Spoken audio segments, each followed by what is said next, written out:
নমস্কার, আমি পায়েল। আপনারা দেখছেন বর্তমান নিউজ টিভি। আজ 14 জুন রবিবার, রইল আজকের সবচেয়ে বড় 50টি প্রধান খবর। দেখে নিন এক নজরে আজকের সংবাদ শিরোনামগুলি। এত অহংকার অত্যাচার সব শেষ, মমতার গড়ে দাঁড়িয়ে তৃণমূলের ভাঙনে কটাক্ষ শুভেন্দুর। ডিম টমেটো নিয়ে দাঁড়িয়েছিলেন বিজেপির মহিলা কর্মীরা, 3 বছর কোর্টে ঘুরতে হবে, হুঁশিয়ারি মহুয়ার। গুন্ডা জল্লাদ, the completely dirty man Amit শাহকে কুরুচিকর আক্রমণ, কল্যাণে গ্রেপ্তারির দাবি করে থানায় অভিযোগ। পরচুলওয়ালার সাংসদদের সঙ্গে ভ্রাম্যমান, বিউটি পার্লার ফ্রি, সুদীপকে নিশানা করে বিস্ফোরক কুণাল ঘোষ। সোমবার থেকে রাজ্য জুড়ে জনকল্যাণ শিবির, অন্নপূর্ণা যোজনা থেকে সিএএ তে আবেদন, কি কি সুবিধা মিলবে। যেই পরিস্থিতিতে কাজ করেছি সেই পরিস্থিতি নেই, দলনেত্রী মমতাকে চিঠি দিয়ে দল ছাড়ার পর কি জানালেন মানস ভূঁইয়া। বাড়ির প্রাইভেসি নষ্ট করছেন, অভিষেকের আত্মসহায়কের খোঁজ করতেই ক্ষেপে লাল শাশুড়ি। নিঃসন্দেহে কোনো প্রলোভন আছে, সুদীপদার তো এমন করার একটা অভ্যেস আছে, কটাক্ষ কল্যাণের। 250 কোটির দুর্নীতির অভিযোগ, ফের এফআইআর, অভিষেক বন্দ্যোপাধ্যায়ের বিরুদ্ধে বিপদ মারল তৃণমূল নেতার। সোনা দিলেই চাকরি, 125টি বেআইনি নিয়োগ, পুরো দুর্নীতিতে মদন মিত্রের বিরুদ্ধে বিস্ফোরক ইডি। 3 মাসের মধ্যে কাজ শেষ না হলে এফআইআর, 30 ঠিকাদারকে কড়া আলটিমেটাম, সাংসদ রাজু বিস্তার। 14 তলা থেকে হীরক রানীকে নামাতে পেরেছি, মেয়ের খুনে বিচার পাবেন প্রত্যয়ী অভয়ার মা। তৃণমূলের সাংগঠনিক রদবদল, সুদীপের জায়গায় উত্তর কলকাতায় কুণাল, যুব সভাপতির পদে নতুন মুখ অর্ণব। মৃত্যুর 4 মাস পর আলী খামেনেইয়ের শেষকৃত্য, প্রয়াত সুপ্রিম নেতার অন্ত্যেষ্টিক্রিয়া কবে জানিয়ে দিল ইরান। অভিষেকের পর আত্মসহায়ক সুমিতের খোঁজে কালীঘাট থেকে শ্রীরামপুরে হানা পুলিশের। ভয়ের ভাঙড়েও বদলের ছবি, খান খান তৃণমূল, আইএসএফ এর দখলে একের পর এক পঞ্চায়েত। বাড়িতেই বসত মধুচক্র, ক্লাবে পাঠানো হতো মেয়ে, অভিযুক্ত তৃণমূল নেত্রীর গলায় জুতোর মালা, ডিম থেরাপি। 18 বছরের উপরে আর কাউকে আধার কার্ড নয়, অসমে করা পদক্ষেপ ঘোষণা মুখ্যমন্ত্রী হেমন্ত বিশ্ব শর্মার। হাসপাতালের লিফটে নাবালিকাকে যৌন হেনস্থা, শিউরিতে যুবককে গণধোলাই, উত্তেজনা জনতার।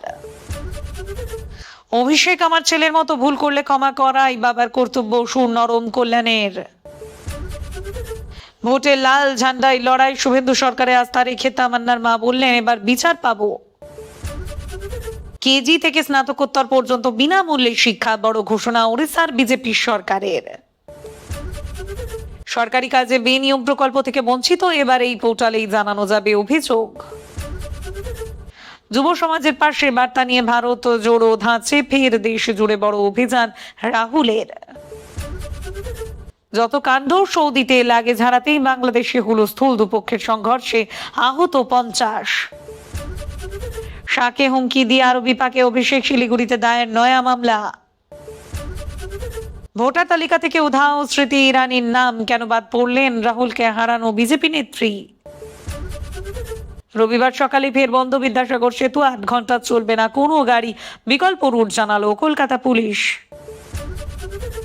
ভোটের 1.5 মাস পরও স্কুল দখল করে কেন্দ্রীয় বাহিনী, পড়ুয়াদের স্বার্থে এবার ছুটতে হবে অন্যত্র, নির্দেশ জারি। বাংলাদেশের রাস্তায় পুলিশের মার খেলেন জাতীয় দলের ক্রিকেটার, পাইপ দিয়েও আঘাত করা হয় কোমরে। দত্তপুকুরে বিজেপি করার অপরাধে যুবককে বেধড়ক মারধরের অভিযোগ রথীন ঘোষের ঘনিষ্ঠ তৃণমূল নেতার বিরুদ্ধে। এবার হায়দ্রাবাদেও পুলিশের জালে 7 অবৈধ অনুপ্রবেশকারী করা হচ্ছে পুশব্যাক। পথ গেল বিদ্রোহী, সুদীপ সায়নীর আনুগত্যের পুরস্কার পেলেন কুণাল, তৃণমূলে ফের রদবদল। গয়ঙ্গচ্ছ মনোভাব নয়, লাল ফিতে ফাঁস কাটান, দ্রুত নতুন মন্ত্রীদের ক্লাস নিলেন শুভেন্দু। বাস কর্মীকে খুনের প্রতিবাদে করিমপুর কৃষ্ণনগর রুটে বন্ধ বাস পরিষেবা, ভোগান্তিতে যাত্রীরা। দার্জিলিং এ আম জনতার সঙ্গেই টয় ট্রেন সফর, সস্ত্রীক দিলীপের খোশ মেজাজে কি বার্তা দিলেন মন্ত্রী। আপনাদের কাছে ছোট্ট একটি অনুরোধ রইল, আমরা প্রতিদিন চেষ্টা করি আপনাদের জন্য সঠিক, সংক্ষিপ্ত এবং নিরপেক্ষ খবর পৌঁছে দিতে। আমাদের এই ছোট্ট চেষ্টাকে যদি আপনাদের ভালো লেগে থাকে তাহলে দয়া করে একটি লাইক দিন এবং চ্যানেলটিকে সাবস্ক্রাইব করে পাশে থাকার বার্তা দিন। এবার এক এক করে দেখে নেব বিস্তারিত খবর। তৃণমূলের সাংগঠনিক রদবদল, সুদীপের জায়গায় উত্তর কলকাতায় কুণাল যুব সভাপতির পদে নতুন মুখ অর্ণব।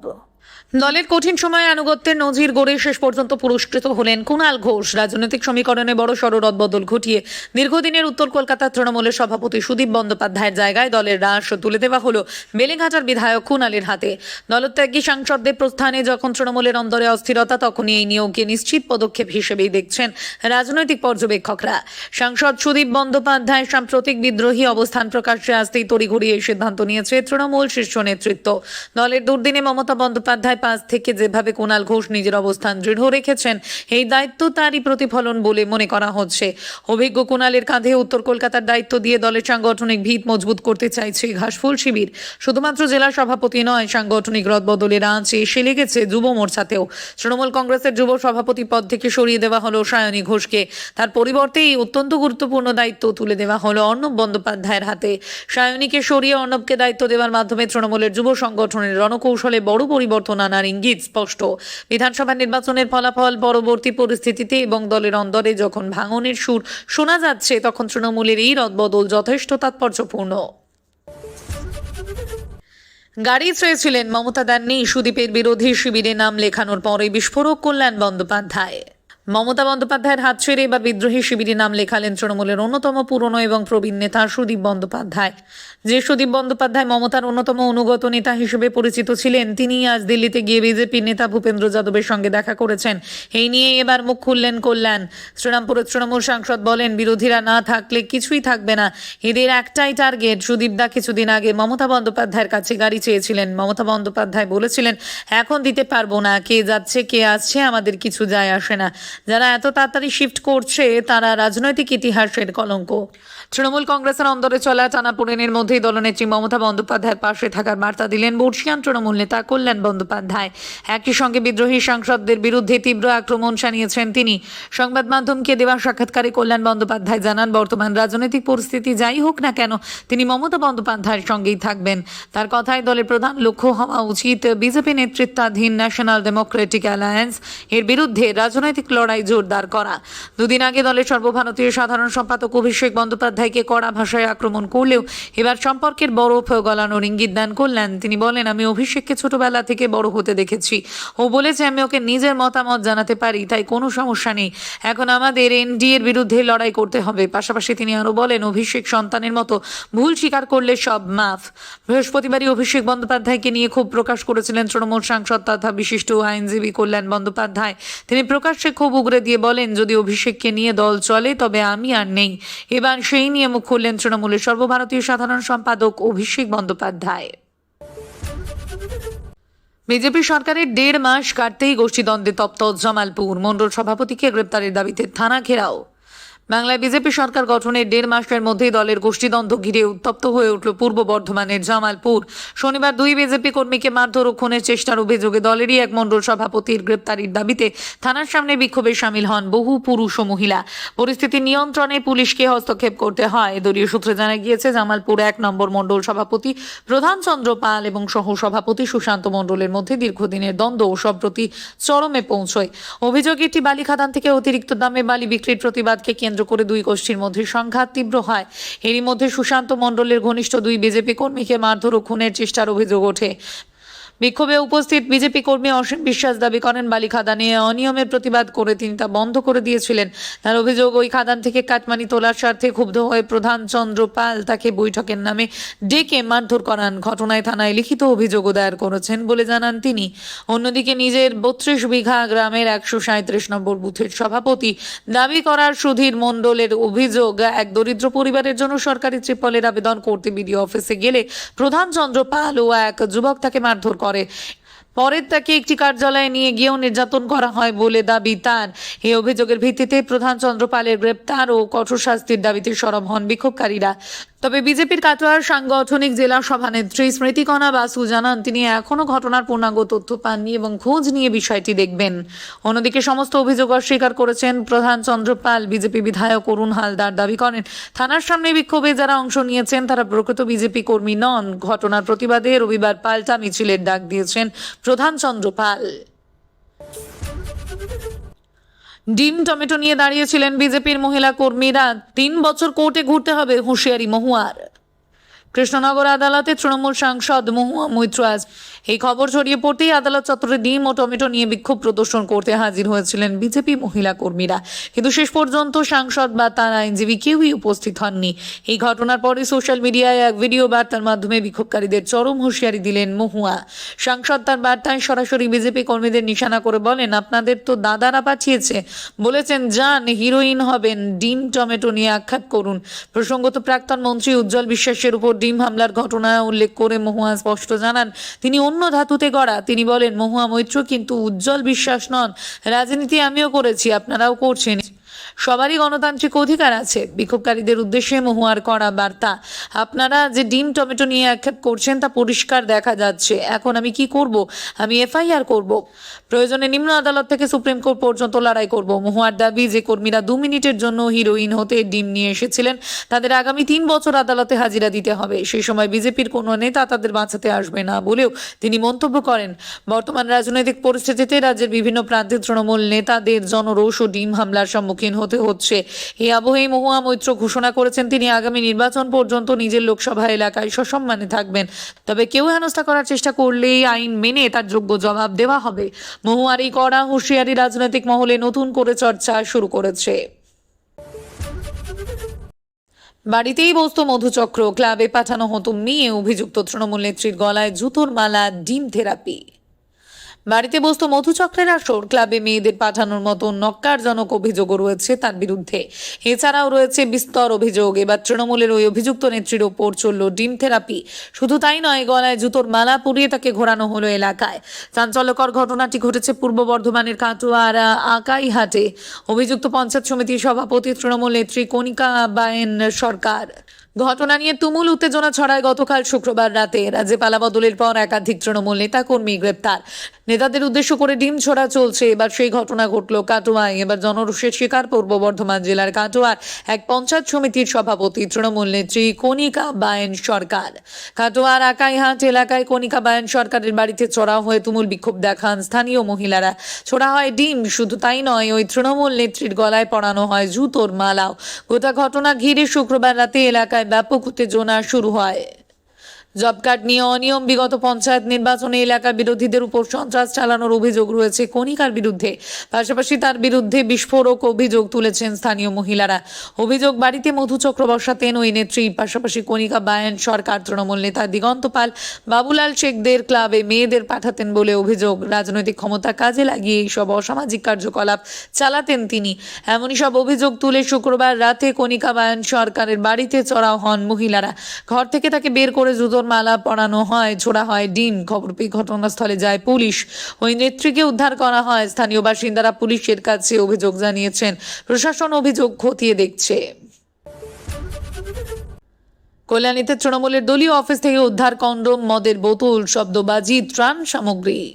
তৃণমূলের পার্টি অফিসে অভিযান বিজেপির। কন্ডোম থেকে সরকারি নথি, মদের বোতল থেকে শব্দবাজি উদ্ধার। আগুন লাগিয়ে পুড়িয়ে দিল উদ্ধার হওয়া জিনিসপত্র। নদিয়ার কল্যাণী থানার দক্ষিণ চাঁদামারি তৃণমূল কার্যালয়ের ভিতরে তালা ভেঙে ভেতরে ঢোকে বিজেপি কর্মী সমর্থকেরা। ভেতরে ঢুকে কন্ডোম, মদের বোতল, ত্রাণের কাপড়, সরকারি নথি সহ প্রচুর পরিমাণে শব্দবাজি উদ্ধার করে, যা নিয়ে চাঞ্চল্য ছড়িয়েছে এলাকায়। এদিকে বিজেপির নবনির্মিত পার্টি অফিসের সামনে বোমা আতঙ্ক।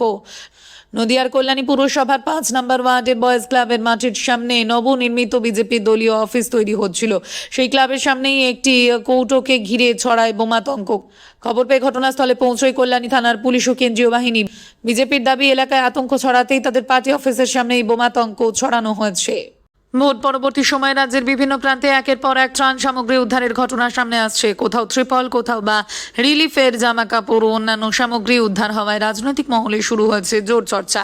সেই আবহে শুক্রবার হাওড়া জেলার উলুবেড়িয়া উত্তর বিধানসভা কেন্দ্রের আমতা চৌরাস্তায় অবস্থিত তৃণমূল কংগ্রেসের দলীয় কার্যালয় তথা প্রাক্তন বিধায়ক কার্যালয় থেকে বিপুল পরিমাণ ত্রাণ সামগ্রী উদ্ধার হওয়ায় ঘটনায় চাঞ্চল্য ছড়িয়েছে। স্থানীয় সূত্রে জানা গিয়েছে, আমতা তৃণমূল ভবন থেকে কয়েকশো ত্রিপল সহ বিভিন্ন ত্রাণ সামগ্রী উদ্ধার করা হয়। খবর পেয়ে ঘটনাস্থলে পৌঁছয় আমতা 1 ব্লকের প্রশাসনিক আধিকারিকরা সহ আমতা থানার পুলিশ এবং কেন্দ্রীয় বাহিনীর সদস্যরা। প্রশাসনের উপস্থিতিতে উদ্ধার হওয়া সামগ্রীগুলি তালিকাভুক্ত করা হয়। 18 বছরের বেশি বয়সী কোনো ব্যক্তিকে আর নতুন আধার কার্ড দেওয়া হবে না বলে ঘোষণা করেছেন অসমের মুখ্যমন্ত্রী হেমন্ত বিশ্ব শর্মা। শনিবার মন্ত্রিসভার বৈঠকের পর তিনি জানান, অনুপ্রবেশকারীরা যাতে ভুয়ো পরিচয়ে আধার কার্ড সংগ্রহ করতে না পারেন সেই লক্ষ্যেই এই সিদ্ধান্ত নেওয়া হয়েছে। তবে ব্যতিক্রমী ক্ষেত্রে 18 বছরের বেশি বয়সী কোনো ব্যক্তির আধার কার্ডের আবেদন জেলা কমিশনারের মাধ্যমে রাজ্য সরকারের কাছে পাঠানো হবে। আবেদন যাচাই করে চূড়ান্ত সিদ্ধান্ত নেবে সরকার। মুখ্যমন্ত্রী দাবি করেন, অসমে আধার কার্ড বিতরণ প্রায় চূড়ান্ত পর্যায়ে পৌঁছে গিয়েছে। তার বক্তব্য, কিছু জেলায় জনসংখ্যার তুলনায় 100%-এরও বেশি আধার কার্ড ইস্যু হয়েছে। অতিরিক্ত কার্ড কারা পেয়েছেন তা খতিয়ে দেখা হচ্ছে। তবে চা বাগানের শ্রমিক এবং তপশিলি উপজাতিভুক্ত মানুষদের জন্য আপাতত ছাড় রাখা হয়েছে। এই দুই শ্রেণীর প্রাপ্তবয়স্করাও আধার কার্ডের জন্য আবেদন করতে পারবেন। যদিও 1 এপ্রিল 2027 পর থেকে তাদের ক্ষেত্রেও 18 বছরের বেশি বয়সীদের নতুন আধার কার্ড দেওয়া হবে না বলে জানানো হয়েছে। সম্প্রতি অনুষ্ঠিত বিধানসভা নির্বাচনেও অনুপ্রবেশের বিষয়টি বিজেপির অন্যতম প্রধান প্রচার ইস্যু ছিল। বিজেপির দাবি, বেআইনি অনুপ্রবেশ জাতীয় নিরাপত্তার জন্য হুমকি এবং অতীতে ভোট ব্যাংক রাজনীতির কারণে এই সমস্যা আরও জটিল হয়েছে। সেই প্রেক্ষাপটে এই আধার কার্ড ইস্যুতে নতুন নীতি গ্রহণ করল অসম সরকার। মৃত্যুর 4 মাস পর আলী খামেনেইয়ের শেষকৃত্য, প্রয়াত সুপ্রিম নেতার অন্ত্যেষ্টিক্রিয়া কবে জানিয়ে দিল ইরান। প্রায় 4 মাস আগে আমেরিকা ও ইসরায়েলের সঙ্গে সংঘাতের সময় নিহত হন ইরানের সুপ্রিম নেতা আলী খামেনেই। তার মৃত্যুর পর দীর্ঘদিন শেষকৃত্য না হওয়ায় আন্তর্জাতিক মহলে নানা প্রশ্ন উঠলেও এবার অন্ত্যেষ্টিক্রিয়ার সূচনা ঘোষণা করেছে ইরান সরকার। জানা গিয়েছে, আগামী 4 জুলাই থেকে খামেনেইয়ের শেষকৃত্যের ধর্মীয় আনুষ্ঠানিকতা শুরু হবে। এরপর 9 জুলাই ইরানের অন্যতম পবিত্র শহর মাশাদে তাকে সমাহিত করা হবে। যুদ্ধ পরবর্তী অস্থির পরিস্থিতি এবং নিরাপত্তাজনিত আশঙ্কার কারণেই এতদিন অনুষ্ঠানে পিছিয়ে অনুষ্ঠান পিছিয়ে রাখা হয়েছিল বলে মনে করা হচ্ছে। বিশেষজ্ঞদের মতে বৃহৎ জনসমাগমকে কেন্দ্র করে সম্ভাব্য হামলার ঝুঁকি ছিল। ইরানি প্রশাসনের আশঙ্কা ছিল শেষকৃত্যের সময় আমেরিকা বা ইসরায়েলের পক্ষ থেকে হামলার চেষ্টা হতে পারে। তবে রাষ্ট্রীয় মর্যাদার পাশাপাশি জাতীয় নিরাপত্তার বিষয়টিও সর্বোচ্চ নজর দেওয়া হয়। সূত্রের খবর, খামেনেইয়ের মৃত্যুর পর প্রায় 4 মাস কেটে যাওয়ায় আর বিলম্ব করতে চাইছে না তেহরান। তবে এখনো পর্যন্ত তার মরদেহ কোথায় রাখা হয়েছে বা কী অবস্থায় রয়েছে সে বিষয়ে কোনো সরকারি তথ্য প্রকাশ করা হয়নি। এই নীরবতাকে ঘিরে নতুন করে জল্পনা তৈরি হয়েছে। এদিকে খামেনেইয়ের উত্তরসূরি হিসেবে দায়িত্ব পাওয়া মোস্তাবা খামেনেইয়ের উপস্থিতি নিয়েও জল্পনা তৈরি হয়েছে। ইরানের কিছু সংবাদ মাধ্যমের দাবি, তার জন্য এই অনুষ্ঠান অত্যন্ত গুরুত্বপূর্ণ, কিন্তু নিরাপত্তাজনিত কারণে তিনি উপস্থিত থাকতে পারবেন কিনা তা নিয়ে সংশয় রয়েছে। দায়িত্ব পাওয়ার পর থেকে মোস্তাবা এখনও জনসমক্ষে আসেননি।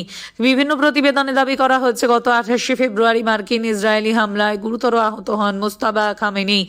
তার মুখ ও পায়ে আঘাত লাগে বলেও খবর প্রকাশিত হয়েছিল। এমনকি একই সময় তার মৃত্যুর গুজবও ছড়িয়ে পড়ে, যদিও এই বিষয়ে এখনো পর্যন্ত কোনো সরকারি নিশ্চিত তথ্য প্রকাশ করা হয়নি। বাড়ির প্রাইভেসি নষ্ট করছেন, অভিষেকের আত্মসহায়কের খোঁজ করতেই ক্ষেপে লাল শাশুড়ি। ভোটে প্রার্থী করার নামে মোটা অঙ্কের টাকা তোলা, জমি দখল সহ একাধিক অভিযোগে পুলিশের নজরে রয়েছেন সুমিত রায়। এই মামলার তদন্তে শনিবার ভোররাতে তার খোঁজে অভিষেক ব্যানার্জির কালীঘাটের বাড়িতেও তল্লাশি চালানো হয়। তবে এখনো পর্যন্ত সুমিত রায়ের কোনো খোঁজ মেলেনি। পুলিশ তৎপরতার সঙ্গে রবিবার সুমিতের সন্ধানে হুগলির শ্রীরামপুরে তার শ্বশুর বাড়িতে পৌঁছন সাংবাদিকরা, কিন্তু সেখানে গিয়ে তীব্র প্রতিক্রিয়ার মুখে পড়তে হয় তাদের। সুমিতের শাশুড়ি স্পষ্ট জানিয়ে দেন, কয়েকদিন ধরে তিনি শ্বশুর বাড়িতে আসেননি। একই সঙ্গে সংবাদ মাধ্যমের উপস্থিতি নিয়ে ক্ষোভ প্রকাশ করে বলেন, আমাদের বাড়ির প্রাইভেসি নষ্ট করা হচ্ছে। সাংবাদিকদের প্রশ্নের উত্তরে তিনি আরো বলেন, আপনারা খুঁজে দেখুন ও কোথায় আছে। আপনাদের পুলিশ, আপনাদের প্রশাসন, এখানে কোনো রাজনীতি হয় না। জানলা দিয়ে ক্যামেরা পর্যন্ত ঢুকিয়ে দেওয়া হচ্ছে। এরপর আরও কোনো মন্তব্য না করে তিনি সরে যান। পরে পরিবারের আরও এক মহিলা এসে সাংবাদিকদের সামনে জানালা বন্ধ করে দেন। উল্লেখ্য, মেদিনীপুরে পরাজিত তৃণমূল প্রার্থী সুজয় হাজরা গ্রেপ্তার হওয়ার পর সুমিত রায়ের বিরুদ্ধে গুরুতর অভিযোগ তোলেন। তার দাবি, ভোটের টিকিট পাইয়ে দেওয়ার প্রতিশ্রুতি দিয়ে একাধিক ব্যক্তির কাছ থেকে মোটা অঙ্কের টাকা আদায় করা হয়েছে। সেই অভিযোগের ভিত্তিতেই তদন্ত শুরু করেছে পুলিশ। তদন্তকারীদের দাবি, মোবাইল টাওয়ার লোকেশনের সূত্র ধরে শনিবার ভোরে সুমিত রায়ের খোঁজে কালীঘাটে অভিযান চালানো হয়েছিল, যদিও সেখানে তার সন্ধান মেলেনি। বর্তমানে তিনি কোথায় রয়েছেন তা এখনও স্পষ্ট নয়, ফলে তাকে ঘিরে রহস্য আরও ঘনীভূত হচ্ছে। অন্যদিকে তদন্ত এগোতে থাকায় রাজনৈতিক মহলেও এই ঘটনাকে কেন্দ্র করে জোর চর্চা শুরু হয়েছে। হাসপাতালে লিফটে নাবালিকাকে যৌন হেনস্থার শিউরিতে যুবককে গণধোলায় উত্তেজিত জনতার। হাসপাতালে যৌন হেনস্থার শিকার নাবালিকা। সিউড়ি সদর হাসপাতালের লিফটে নাবালিকাকে যৌন হেনস্থা ও কটূক্তির অভিযোগ যুবকের বিরুদ্ধে। যুবককে আটক করে মার উত্তেজিত জনতার পরে সিউড়ি থানার পুলিশ গিয়ে পরিস্থিতি নিয়ন্ত্রণে আনে। যুবককে আটক করা হয়েছে, তবে এখনো পর্যন্ত কোনো লিখিত অভিযোগ দায়ের হয়নি। ঘটনায় ব্যাপক উত্তেজনা ছড়ায় এলাকায়। পুলিশ ও স্থানীয় সূত্রে জানা গিয়েছে, শনিবার বিকেলে নাবালিকা পরিবারের সঙ্গে সিউড়ি হাসপাতালে চিকিৎসাধীন এক আত্মীয়কে দেখতে যান। ওয়ার্ডে যাওয়ার জন্য লিফট উঠে আসে। আগে লিফটে ছিলেন অভিযুক্ত যুবক। অভিযোগ, লিফটের দরজা বন্ধ হওয়ার পর ওই যুবক পরিবারের সামনেই নাবালিকার গায়ে হাত দেয়, কটূক্তি করে। লিফটের দরজা খোলার পর যুবককে বাইরে আনা হয়। হাসপাতালের চত্বরে নাবালিকার পরিবারের সদস্য, অন্যান্য রোগীর আত্মীয়রা যুবককে মারধর করতে থাকেন বলে অভিযোগ উঠেছে। ঘটনার কথা শুনে ছুটে আসে সিউড়ি থানার পুলিশ। উত্তেজিত জনতার হাত থেকে যুবককে উদ্ধার করে নিয়ে যাওয়া হয় থানায়, পরে তাকে আটক করা হয়। হাসপাতালের মধ্যে এরকম ঘটনা ঘটায় ব্যাপক উত্তেজনা ছড়িয়েছে এলাকায়। অভিযুক্ত যুবকের কড়া শাস্তির দাবি জানিয়েছেন বিজেপির বীরভূম সাংগঠনিক জেলা সভাপতি উদয় শঙ্কর বন্দ্যোপাধ্যায়। এই ছিল আজকের কিছু গুরুত্বপূর্ণ আপডেট। আরও নতুন খবর ও বিশ্লেষণ নিয়ে খুব শিগগিরই আবার হাজির হব। ততক্ষণ সুস্থ থাকুন, ভালো থাকুন। আপনারা দেখছিলেন বর্তমান নিউজ টিভি। ধন্যবাদ।